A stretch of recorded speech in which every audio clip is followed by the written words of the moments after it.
Hello po, magandang umaga. So, sana po ay okay ang lahat. So, kumusta na po kayo guys? Long time no see. Ngayon lang ulit ako nag-video guys. Kumusta na yung mga ka-YouTuber dyan? Maraming salamat po sa lahat ng mga sumusuporta. So, ngayon guys ay pupunta tayo ng market.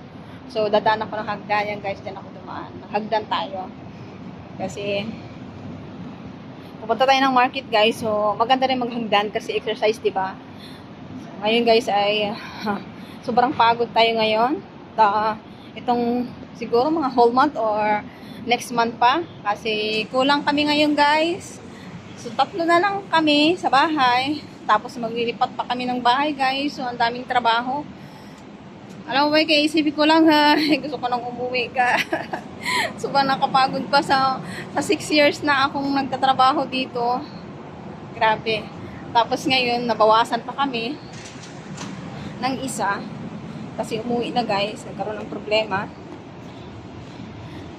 Tapos lilipat pa kami ng bahay, so ang dami-daming ililigpit, ang daming impakihin. Tapos aalis pa yung isa namin kasama, so 2 na lang kami. So paano na lang kami dito guys makasurvive? 2 na lang kami ng kasama kong matitira. Tapos wala na kaming day off. Isipin mo pa lang, naku, nakakabuang na. Grabe. Alam nyo ba yun guys, sobrang nakakapanghina.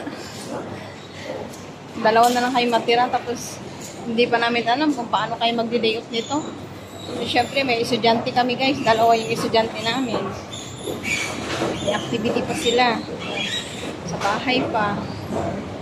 So, hindi namin alam kung paano to guys sit up kasi uwi din yung isa namin kasama. So, 2 na lang talaga. Tapos, sabay pa yung lilipat kami ng bahay. So, buhay po ng isang OFW guys ay hindi po ganun kadali.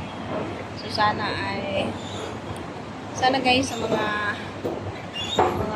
pamilyang naiwan, i-treasure nyo sana guys. Sobrang hirap po ang maging isang OFW, magtrabaho sa malayong lugar. Hindi po ganun kadali guys. Mahirap pong labanan ang stress, ang depression, ang pagod, ang puyat. Hindi po ganun kadali guys na dalhin namin lahat yun. So sana ay i-try nyo din na maging mga naiwan ba sa Pinas, i-try nyo din na pag magpasaway sa amin, gano'n guys. Yung mga nasa ibang bansa na pamilya nyo ay binibigyan ng isipin kasi guys nag-iisa lang kami dito, wala kaming ibang karamay, sigat lang. So yun lang guys. So, basta.